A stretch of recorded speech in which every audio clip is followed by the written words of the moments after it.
नमस्कार, पुन्हा एकदा तुमचं स्वागत करते एका नवीन व्हिडिओमध्ये। आज की नाही आपण टिफिनसाठी दोडक्याची भाजी बनवणार आहोत। इथे बघा मी एक दोडका घेतलाय मोठ्या साईजचा। याच्या अशा पद्धतीने शिरा काढून घ्यायचे आहेत मी दाखवल्याप्रमाणे। तर खूप जास्त साल काढायची नाही, फक्त शिरा काढायच्यात वरच्या। तर आणि ह्या शिरा काढून झाले की याला मी स्वच्छ धुवून घेणार आहे आणि आपल्याला दोडका कट करून घ्यायचा आहे। इथे दोडक्याच्या मी बारीक फोडी करून घेते। तर इथे बघा जसं आपण बटाटा बारीक चिरून घेतो ना तसंच दोडका एकदम बारीक चिरून घ्यायचा आहे। बऱ्याचदा ना मुलांना दोडका आवडत नाही, बिलकुल खात नाहीत। तर एकदा अशा पद्धतीने मी दाखवल्याप्रमाणे दोडका करून बघा, खूप आवडीने खातील। तर इथे बघा बारीक दोडका कट करून घेतलेला आहे मी एकदम बारीक फोडी। तर इथे एक टोमॅटो आणि एक कांदा बारीक कट करून घ्यायचा आहे आपल्याला। गॅसवरती कढई ठेवले, तेल घालायचे गरजेनुसार। अंदाजे तेल 2 ते 3 चमचे घातलेला आहे। तेल छान गरम झालं की आता यामध्ये की नाही आपण जिरे मोहरी घालायचे फोडणीला। खूप साधी आणि सोपी रेसिपी आहे। इथे बघा जिरे मोहरी घातली फोडणीला।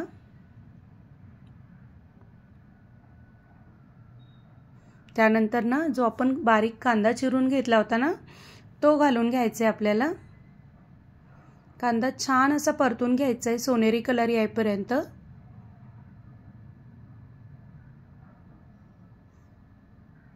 खूप मस्त लागते दोडक्याची भाजी अशा पद्धतीने बनवली तर। इथे बघा आपला कांदा छान परतून झालेला आहे। आता यामध्ये आलं लसूणची पेस्ट घालते मी। हे पण आपल्याला छान परतून घ्यायचं आहे।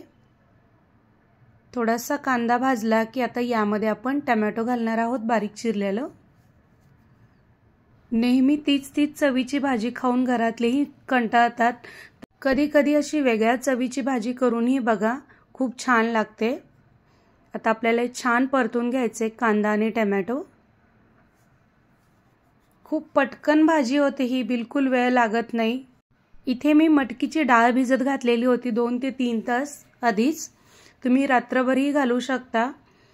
इथे तुम्ही मुगाच्या डाळीचाही वापर करू शकता, पण मटकीची डाळ घातली ना आणखी चव चांगली लागते ह्या भाजीची, म्हणून इथं मटकीची डाळ भिजत घातली होती। आता यामध्ये आपण मसाले घालूयात। लाल तिखट, काळा मसाला, धना पावडर आणि हळद। तिखट तुम्ही गरजेनुसार कमी जास्त घाला। याला छान असं मिक्स करून घेऊयात। आता जो बारीक चिरलेला दोडका आहे ना आपण तो घालून घ्यायचा आहे यामध्ये। आणि जी डाळ होती ना त्यातलं पूर्ण पाणी काढून घेतलेलं आहे मी। आणि भिजलेली डाळ आपण यामध्ये घालणार आहोत भाजीमध्ये। याला की नाही आता आपण मिक्स करून घेणार आहोत। जर तुम्ही डाळ भिजत घालायची विसरला असाल तर एक 5 मिनिटं गरम पाण्यामध्ये उकळी काढून घेतली ना लगेच डाळ शिजते ही, बिलकुल वेळ लागत नाही या डाळीला। तर याला आता मिक्स करून घेतलेला आहे। चवीनुसार मीठ घालायचं आहे। इथे आपण पाण्याचा वापर बिलकुल करणार नाहीये, तेलामध्येच आपल्याला ही भाजी शिजवून घ्यायची आहे। पाणी न घातल्यामुळे हे भाजीला चव खूप छान लागते। तर याला छान असं मिक्स करून घेऊयात। तुम्ही जर माझ्या चॅनलला नवीन असाल, माझे व्हिडिओ तुम्हाला आवडत असतील तर प्लीज चॅनलला लाईक, शेअर आणि सबस्क्राईब नक्की करा। इथे बघा आता मी जाडसर असा शेंगदाण्याचा कूट करून घेतलेला आहे, तो घालायचा आहे।